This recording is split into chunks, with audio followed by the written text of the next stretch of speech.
Welcome to the Thinking Big podcast. Today, we have probably the most organized guest I have ever had on the show, Jess Dewell. Jess is the managing partner of Red Direction, providing executive business consulting and producing the Bold Business podcast, which is great, by the way. And she brings over 20 years of advising, consulting, and facilitating experience in operational excellence and growth management, focusing on where values and goals intersect.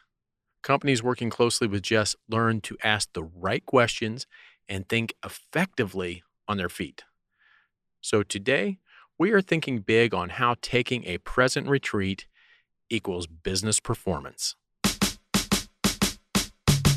Welcome to the Thinking Big podcast with Sean Osborne, the show helping you think bigger into your life and potential. Sean believes by equipping you with the tools, strategies, and philosophies required to be successful in all aspects of your life, you can achieve anything you believe in. Empowering our own growth makes a deeply positive and lasting impact on our lives, community, and our world. Now, here's Sean.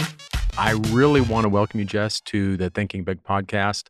I've followed your work. I've seen the stuff that you've done. I've seen your podcast, listened to your podcast, all great stuff.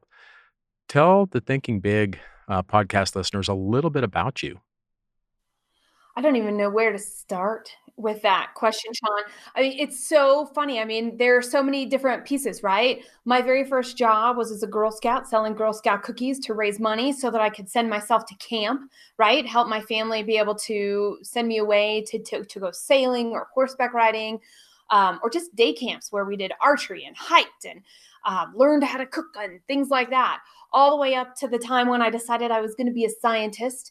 That was after I was going to be a nun and after I was going to be a fighter pilot, but I haven't gotten yet to like truck driver, and I want to be a cross-country truck driver someday, gardener, beekeeper, right? And then in general, these days I build businesses. So somewhere in there have been all of these experiences that have something that has propelled me forward, that curiosity that I bring to the world.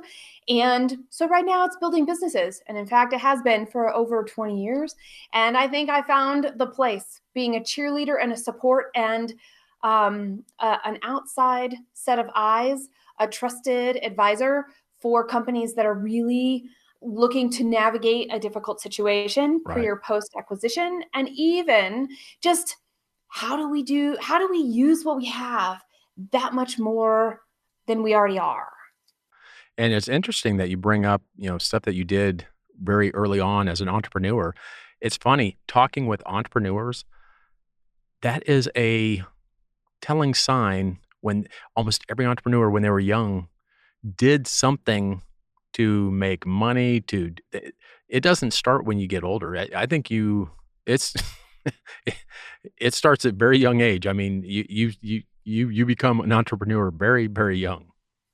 Right. And by the way, I knew early on sales was all right, but helping other people make sales and being part of something bigger, right? All the things we got as a troop of all the Girl Scouts selling cookies was always more interesting to me than anything I got on my own, which was still really good. Don't get me wrong. And that's, I think you're right about that, Sean. And those traits that come out at those early ages are the ones that do seem to stay with you and maybe can be found in whatever we're doing today. I remember, I must have been in, I don't know, third or fourth grade. And I used to make cinnamon toothpicks. So I would dip toothpicks in cinnamon and let them soak, get really hot. I'd sell them like 10 cents a piece. That's brilliant. I was hustling toothpicks in third grade. So you were an inventor and an entrepreneur. Yeah. And here's the thing. I think that's where all of our genius comes in. When you have an idea and you mix that with a little bit of creativity, I think that's where all the genius comes from. So I thought, well, people like cinnamon. People like toothpicks. I'm going to combine the two and I'm going to make cinnamon toothpicks. In third grade, I made a fortune in third grade doing that. That's brilliant. I actually may pass that on to my son, who's 9 these days, and he calls himself an inventor.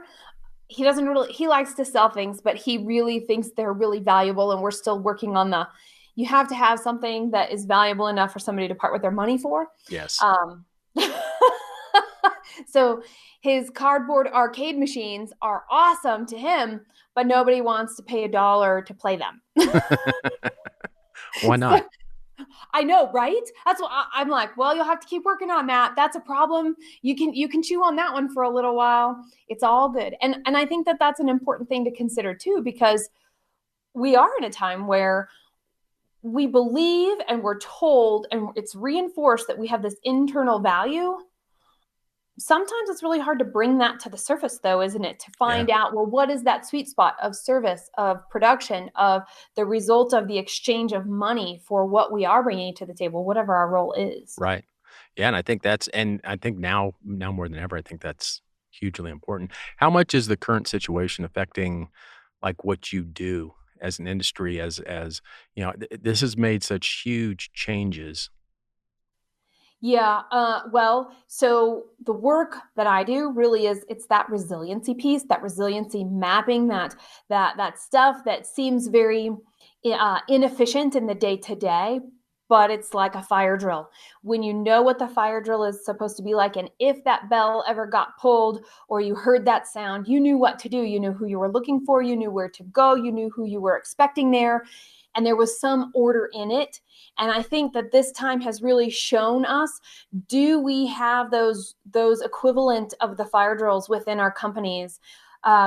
And if we don't, we're feeling it more than if we do. Right. And whether, even if they're dusty, even if we haven't practiced them in years or thought about them and they're documents living in a drawer collecting dust, the fact that the exercise was gone through is really a key piece in what I'm seeing, not only in my organization, but also in the companies that we serve of, well, okay, so you have to build as you go versus because you've thought about it, it's actually a little bit easier because you have a starting point with which to respond from versus react all the way through. Right.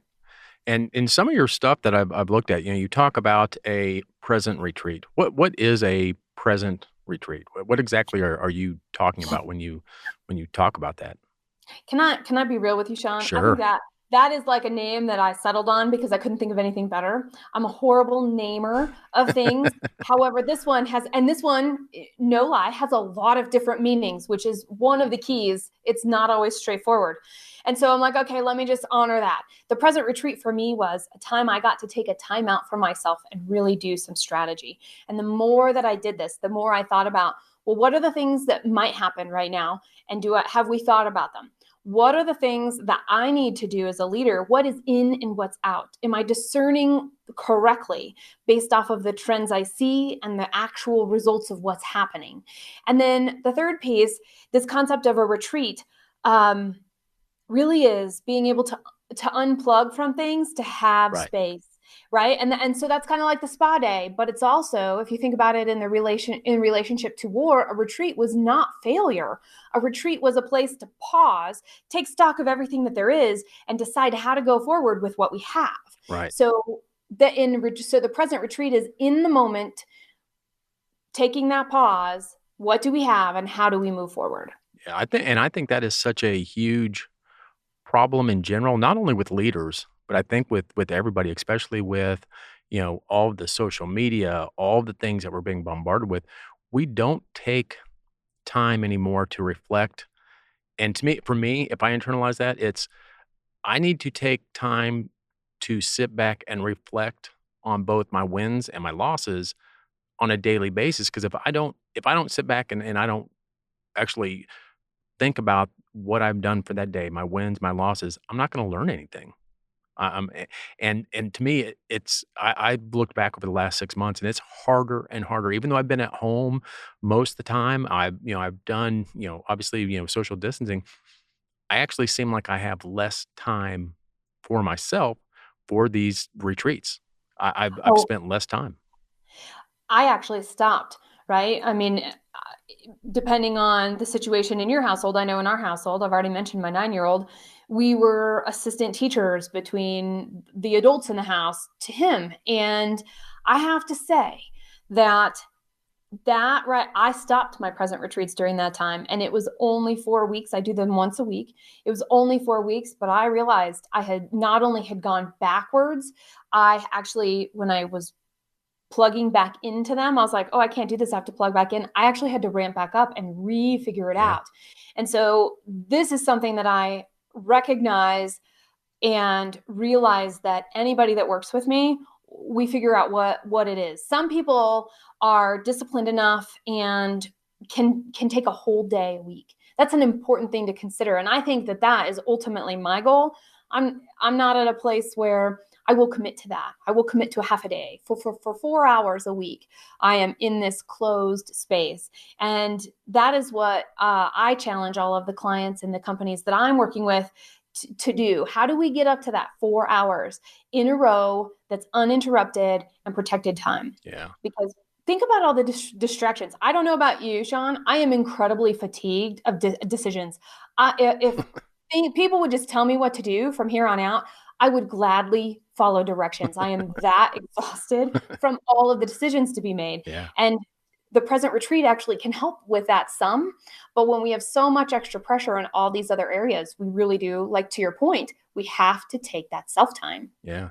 And matter of fact, one of my mentors, John Maxwell, he actually takes a week at the end of every year, an entire week, and goes through all of his journals, all of his, every one of his planners, his daily planners, his weekly planners, and literally, and I've done it, and boy, it's hard work to do that, but it's, for an entire week going over. So the same thing you're talking about on a daily basis, on a weekly basis, he actually does it on an annual basis as well. And I'm telling you, it is so important to do those. It is absolutely. That's impressive. I do things semi-annually. I do things twice a year, but it's never a week. It might be a day and it might be 2 days, but it's never been a week and definitely not all at once. Ooh, I think I have a new bar, Sean. I've just taken that and raised it up a little bit. Yes, you did.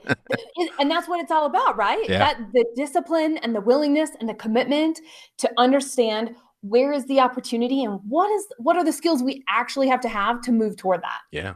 Now, what do you think are some of the most important reasons that we sit back and reflect and we do these retreats? I mean, what are some of the, what are 3 of the biggest things you get? And when you teach your clients and stuff, what's the purpose that they do these? Why is it so important? So there are 3 soft skills and there are 3 outcomes. The 3 soft skills that are developed in this is the ability to discern, right? What filters do I need and can I trust in and can I run information through with confidence? The second is ruthlessness. I love this word. I love this word because we are not ruthless enough in business. We have to know if something is out, well, let's let it be out. And let's not be worried about the fact that, well, if we don't say yes, we won't have the buy-in from our team, or we might stifle the creativity of our team. If we need to say no, we can actually then be and clearly say no. We're actually better at saying, well, this is where we're going. And here's the guide with which to work within. And then those people with ideas are going to come back with better ideas that move things forward because they have guidance and they've been shown a path that everybody gets to move toward together. And the third is then the skill of prioritization, which sounds easy, but after everything's been filtered with that discernment and after it's been ruthlessly allowed through, then that concept of prioritization is, can I keep it front and center until it's done? And Right. focus on the priority, not 10 priorities, the priority until it's done. And so soft skill development is really important because that's what we're modeling to our teams, Sean. Yeah. And when our teams are able to pick up some of these skills, I know, John Maxwell your mentor, he's somebody that I have read some of his books as well. And he talks about this a lot. We lead by example. And so the soft skills that we embrace are the ones that we are modeling, which means we're teaching, which means we're stating what is okay and what is not okay in our behaviors in the way that work is done. Yeah. And then, we're talking about some outcomes of this. Really, the outcomes of a present retreat happen to be that we can reduce the whole amount of overwhelm. So when something crazy happens, like a pandemic, or when something crazy happens, like we get called out of town unexpectedly, or we have a family situation, or our neighbors really need us, or what we can really do is recognize that we're more likely to be in sync because we practice this, because we take the time to reflect, as you said at the beginning. And then the second thing there is that, we can actually shift away from putting out fires to proactively responding. Oh, I know what I want to do here. Oh, yeah. Oh, you know what you want to do here. Great. Tell me. Yep, that fits within. Off we go. Off you go. And then the third thing there is it's much easier to find that moment or the signs that lead to the fact that a growth plan has been outgrown and requires change. Right. And now on your, on your stuff or on your retreats, do you do a specific thing? I mean, is it a specific way that you do them? Is it, random? I mean, how do you do your? Yeah. Yeah, mine, they're pretty structured. And so when I discovered this, and I'm not the first person to discover CEO time or reflection time or my present retreat time, okay? By far, I'm not. But this was my journey. It started out, oh, I've got 4 hours. Great. I caught up on my email. It was the first time in years I had like 5 emails in my inbox. Every drawer in my desk was clean. Every area of my office was dusted. My little bin that I have to put all my recycled papers in when I'm done was empty all the time. And then it got to the point where it was like, cool. I feel caught up. There's nothing else to do. I get to learn what's next. So I had to be busy for a while until there was nothing to be busy with. And then came the time where I was like, oh gosh, this spaciousness allows all kinds of ideas to show up. And so I've actually implemented a whole bunch of other systems that come from that help me in my workflow. And I will tell you, all of the clients that I have taken through this go through the same thing. Even if it's just an hour at a time, and they're working up from that, the first several sessions are, oh, let me catch up. Oh, I have a voicemail. Oh, I have that report. Oh, I have that idea. And see, the thing of a present retreat isn't to catch up. It's actually to do the thinking, the deep work. Cal Newport would say that, the deep work, and understand what can we do to ensure we can find where are we in sync, where are we out of sync. Right. Right. And I think that that's a huge piece of it right there. Just being able to sit in the time. Well, I can tell you would have your work absolutely cut out for you because I think right now I've got 20,000 emails in my inbox. I've got shit. See, I said it. Shit. I've got You crap did say it. everywhere. Let me tell you, you would have your work absolutely cut out. Mm-hmm. Oh, I have sticky notes mine are piles and ideas of sticky notes they're stuck to everything around my office. They're in books. I actually was preparing for this podcast and I was like, I know we may talk about books because I know you like to talk about books and reference books. And so do I. And I brought 9 ideas for books grouped in 3s just because I was like, well, what if? So I have sticky notes and books strewn across my desk right now that I'm like, maybe I should leave them out. See, they look good here. I haven't even made it to sticky notes yet. I'm still drawing on my desk. I love sticky notes. And the colors end up meaning something, even though I don't know what they are at first. All that good stuff. My anxiety level's going up just listening to colors, sticky notes. See, by the way, I just like color because it made it seem less scary.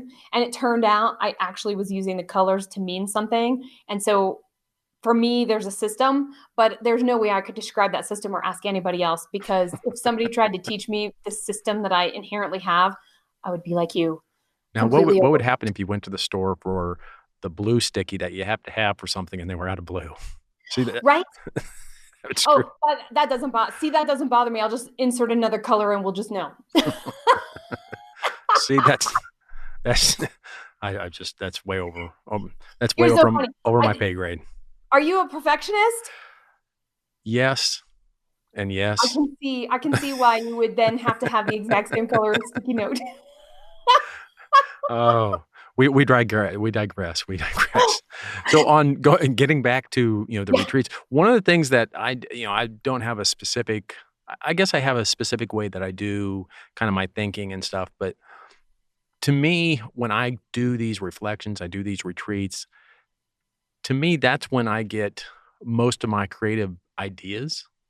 things come to me from a creative standpoint of things I should do. Now, the problem is I don't normally have sticky notes with me, so I forget 5 minutes after I think, but I have some amazing ideas. See, now I need you to teach me the sticky notes so I can take those amazing ideas and actually put them on a. I wish people could see this. Okay. So this is actually how I work, because I don't know about, if you're not tactile, it wouldn't work, Sean. So what I do is I have 2 boxes that I set on my desk, because I put if I'm around and I'm out, I always have sticky notes with me as random little tiny pieces of paper. And so I'll put things on them. And this is what I actually do in my present retreat. I have the reports that I pull that I'm looking at. I have the issues at hand. I have a dynamic SWOT for what's going on in the business at any point in time. And I call it dynamic because we use it that way. And then I have these 2 boxes. I have the now and near box of sticky notes. And I have the future, which is 6 months to a year in the future. And by the way, that's actually drawn on with a sticky note. The future. It is. Yeah. You noticed? I did. I cut the sticky part to label my boxes.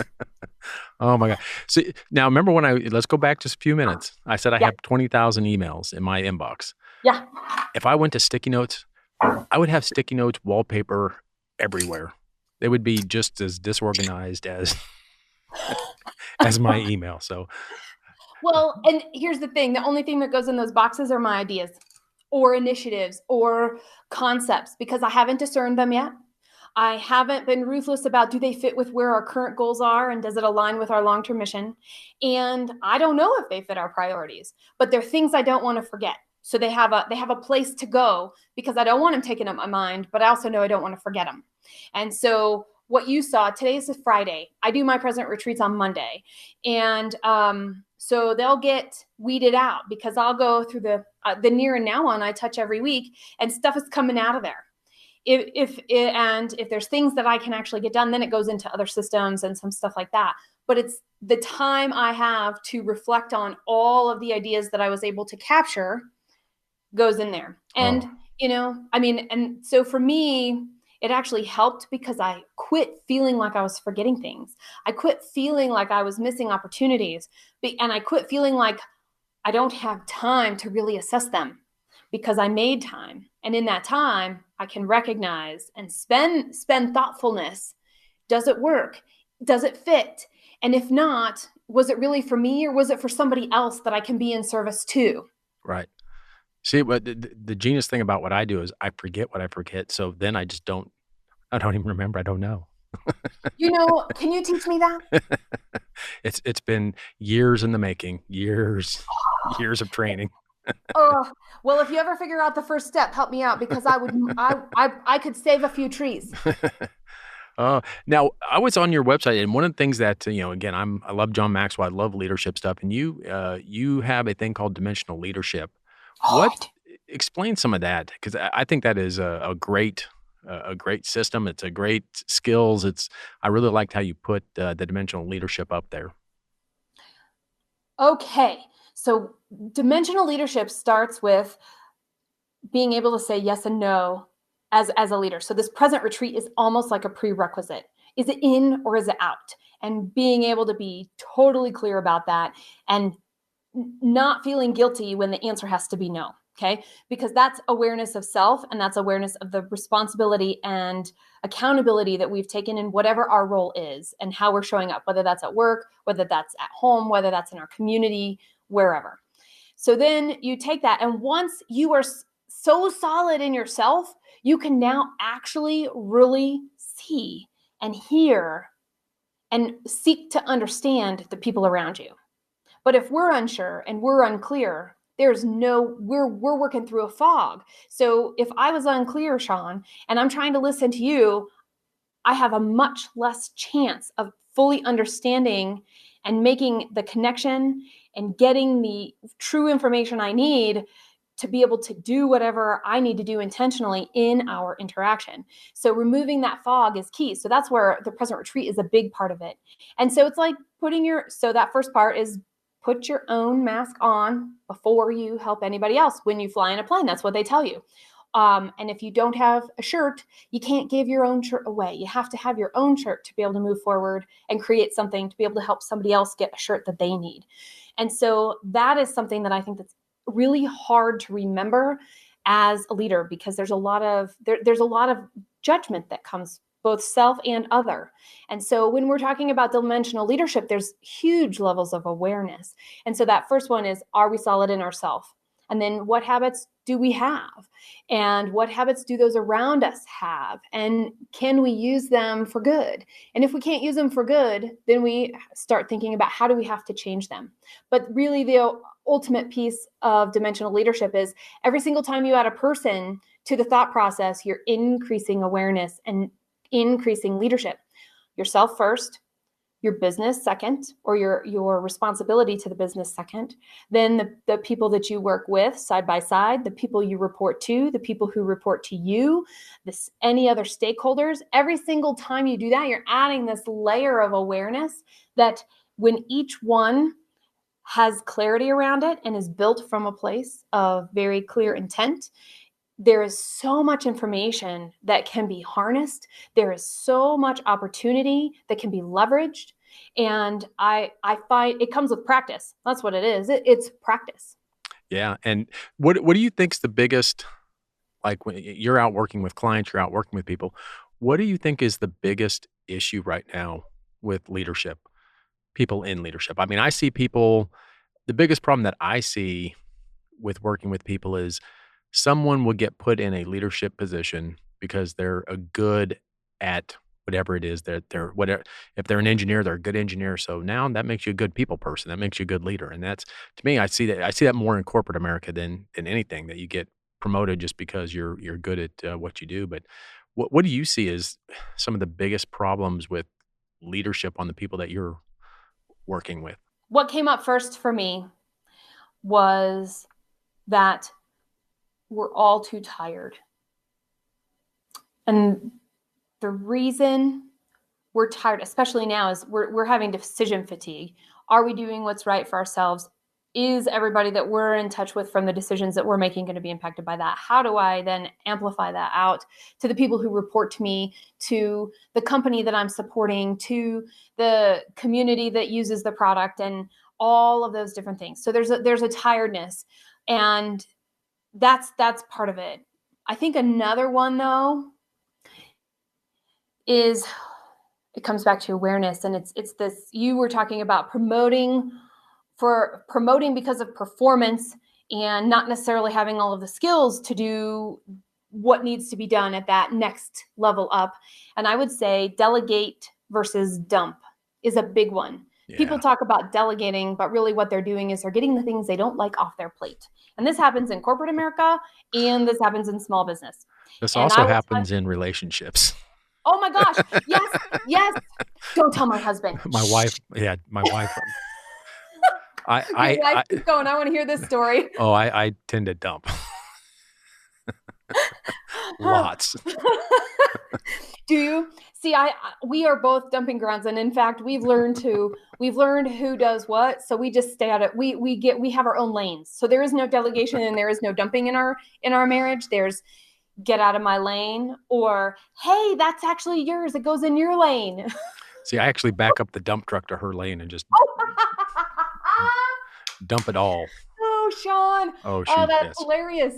Well, you know it, right? You know it. And I know, see, for me, when I was first starting out, I dumped numbers.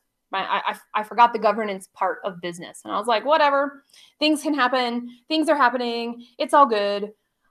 I was able to do more when I actually looked at it, right? It was being done, but I wasn't investing time or energy into it. And I think that's the difference in delegation, is that we must invest the time to know the purpose for the role, how it aligns to the work that we're trying to do, and having somebody that likes to do that work, and then actually being able to receive the work that has been completed, to hear and be able to ask questions. Comes back to dimensional leadership, right? We can't know it all. So who are we going to put our attention and effort into so that they can put their attention and effort into creating what we need so we can use it effectively? Right. Yeah.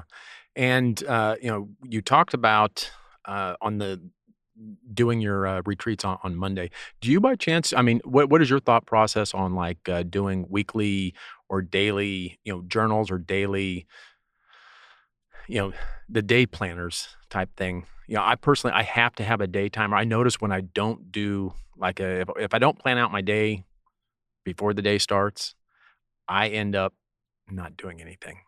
I have to I have to have that list. I've gotta it's kinda like doing the retreat. It's like every day I've got to sit down and say, "Okay, at 2, I'm doing this. At 3, I'm doing this," because if I Mhm. don't, I just get consumed by the crap of the day, the fires. I hear you. I am not a fan. My calendar is probably my best friend and my worst enemy, for me personally. And so, yes, part of a present retreat is actually looking at the week and what are the priorities for the week? What are the priorities for the rest of the quarter? What are the priorities for the rest of the year? And so then gets to look at what's going on each day. I refuse to do more than 3 big things in one day because there's a lot of little stuff I want to have to fit Yep. in that shows up that needs to be taken care of. Sometimes things that I want to do, and so I limit myself to 3 priorities or initiatives. I think in a day. I don't know. I'm going back to the Stephen Covey boulder theory. I only have 3 boulders in a day. And that's going to be my biggest, heaviest work that requires the most creativity, that requires the most critical thinking, that requires the most presence. And those are going to be the things that must get done. And everything else is a bonus. And one of the things I did wanna bring up because I think it's such a great thing, but I wanted to talk about your podcast a little bit as well, and it Oh, is the Bold Business Podcast. That is a great, great, great podcast, and I'm telling you, you've been busy on that. You have a lot of content out there, a lot of great content out there as far as leadership and, there's so much stuff out on that podcast. How is, doing a podcast, how has that been for you? How's it, it turned into one of my boulders, Sean. And and then I had to discern it. Okay, so this was a backwards thing. Usually it's in or it's out, right? And you're ruthless that way. I was ruthless about figuring out how do you make it part of what we do here at Red Direction because it is my absolute hands down favorite thing to do. yeah. Being guests on podcasts like yours, and all the shows that I've listened to and the information that you're sharing is fantastic. And I come away with at least one idea of something that I'm working on in the near future or the day of as I'm listening. So that's fantastic. And, there is something to be said about just having conversations. So the way I started was I'm like, I kept talking to all these really cool people and getting really inspired. And they're Yeah. telling me about these business problems that they've been grappling with. And I was like, I'm learning from this and inspired by it. Other people will be too. So I started recording them and sharing them, and there came the podcast. Yeah. Well, that's Yeah. fantastic. It's a great podcast, and I love the way that you have it on your homepage, by the way. That is Thank you. that is fantastic how you put the podcast at the bottom of your homepage. And for all the listeners, there's gonna be links to your podcast. There's gonna be links to your website, which is reddirection.com. And the one of the things that you had on there was you had the 3-step framework that will change both your relationships with meetings and with your team. What is that? And that's something that all the listeners can go and download and get. This concept for the 3-step framework to change your relationship with meetings is that none of us have enough time. So I'm saying, wow, wouldn't it be awesome if, and I challenge you to take 4 hours a week in a row, uninterrupted, to have a present retreat because it will change your business because of all the things that will come up. The way that you interface it will be uniquely your own to your workflow and style and company's initiatives, but you need more time. And that's why I created this little book. And it's short. It's only like 10 pages long, I think. And the purpose of it is to talk about what is a good meeting? How do you have a great meeting? And do you really need the meetings that you've got happening? No. I Oh. know. Do you know? Okay, so here I did this. Okay, right? I believe in walking the walk. So I come up with this thing and I'm like, this is great. And I'm like, but I don't think I do it. So I put myself through the process and I got rid of 25% of my meetings right off the bat. I had 25% more time in my week by following my own advice. That's genius. And so I was like, oh my gosh, this works. And I will tell you, the team that works with me, they were like, oh, you're a little more accessible. Oh, you're responding to us a little faster. Oh, this is so great. Yes, yes, and yes. Yeah. So, I mean, for years, when people asked what I did for a living, I'd say, well, I'm a professional meeting goer I know, right? Oh, I know. and a cat herder. Between the two, it was kind of up in the air, but yeah, so yeah, this framework, I think is fantastic. And how to be on time, right? We have unwritten agreements, Sean. And like your inbox is crazy, you're a professional meeting goer. I've had both of those things happen to me and they still happen to me. And so these are the types of things, they're tools that we just get to rely on. The information that you're sharing, what the John Maxwell coaching programs do, what Red Direction is bringing to the table. All of these things are incredibly important to realize that we don't have to master them. We just have to know when we need them. Right. And I think that in itself is a science and an art, and there's mastery just in that. Yeah. And I'm all the listeners, everyone who listens to this, that there's absolute gold nuggets in what's being said, and go get that download. I'm telling you, if you get one out of any of this podcast, but if you get one thing that's going to help you save time, that's going to help you be better at what you do, it's going to be better. It's going to make you a better leader. How long does it take to go through that? Let's see. No, it'll take you about 15 minutes or so to read and digest. And if you actually do what's suggested, it will seem like it's adding time because you have to analyze each meeting and go into each meeting with an intention, right? Like, so for our connection today, Sean, I knew it was going to be a meeting that I didn't want to miss. I wanted to be prepared for, and I wanted to show up and have a great conversation with you. So I spent time going through what did I want to talk about, making sure all the information was set, and how could I not only show up and share information, how do I show up and really support your work and what you were doing here? Right. And that was my intention. And it took time at the beginning, but you know what? I feel so good about our conversation so far. I'm going to get done and go, oh, I wish I could have said 25 more things. Yeah. At the same point in time, I'm glad wow, I wish I had never said that. That's what this handout is really, this ebook and this process is all about, because I don't want to make people late for their next meetings. I want to be conscious and aware and value their time, because when we let time slip, it just eats up. Like you said, if we don't have things on our calendar, the day goes away and we're like, what just happened? Yeah. We did a lot of stuff, but what actually just happened today? Yeah. And this allows us to be much more intentional about it. And you mentioned that you had some books pulled out. What are 3 of your favorite books of all time? Okay, so I have books about growth, I have books about business, and I have books about decision making and strategy. Now, which group would you like? Now, let me ask you this. What color sticky note is on each one of those? Oh, you know what? They're all the same color. They're all like this teal blue. It's my don't forget this sticky note. What is your favorite on growth? My favorite on growth. Okay. So I did bring 3. I'm going to share this. My absolute positive favorite on growth is a children's book called Giraffes Can't Dance. I've never heard of that book. And it's written by Giles Andrea and Guy Parker Reese. And it is the best book about coming back to what we were talking about with dimensional leadership. How do we show up as ourselves? How do we listen to what we actually have to bring to the table and then do it? Yeah. And for everyone listening, there's going to be in the show notes, there's going to be links to all these books. So I think that's important, that when any book is shared, that there's a link to people to be able to go find it. Yeah. Oh, good. I'm glad you're going to do that, because I was going to offer to send you links if it was helpful, because these are great ones. And I don't even remember where we found this, but when I found it at a bookstore when my son was tiny. And when he grew out of it, it got added to my business library here in my office.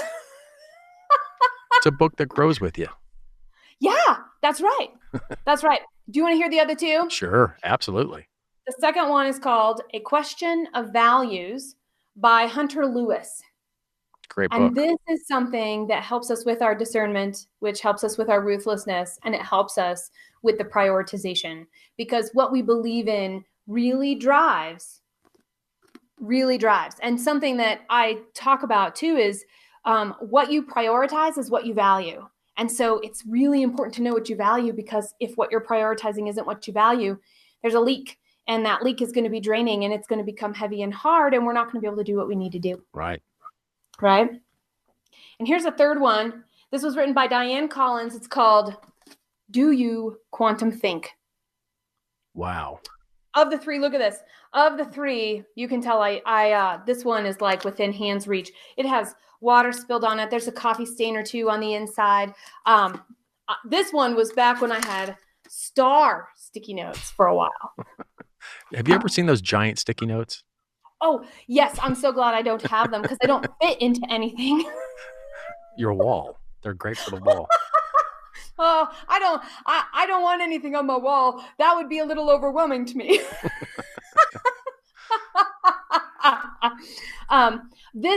So Quantum Think, they're basically just saying all the time, can you look at this from a different perspective? Can you look at this from a different perspective? So the reason it's so well loved is because it's something that when I need to look at something a different way and I feel stuck in the moment, or especially during my present retreats, out comes this book. And I will just open it to a page and I will start reading. And then I'll be like, okay, good. That was what I needed. And I can look at this, and it doesn't matter what page of the book it is. I can look at whatever I'm stuck on in a different way, and it'll help me move forward. So those are my 3 growth books. Oh, that's fantastic. I know about one of those. I don't know about the first one or the last one. So those are 2 books that I'm definitely going to check out. But Jess, I absolutely want to thank you for being on the podcast. You've added so much value to my listeners, and I really do appreciate your time and all of your knowledge. I absolutely love it when people have a passion for something, and you hear it all the time with people, go an inch wide and a mile deep. And people who just dive into what they're passionate about and do what they love.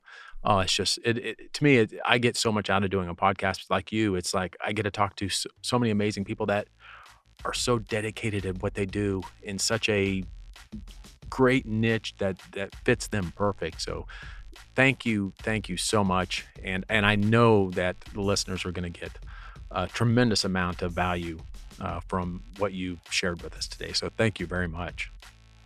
I'm so glad to have been here today with you, Sean. Thank you. Well, I want to thank Jess for being on the podcast today. And be sure to go to the show notes and I'm going to have links to the books that we talked about. There's links to her podcast, the Bold Business Podcast.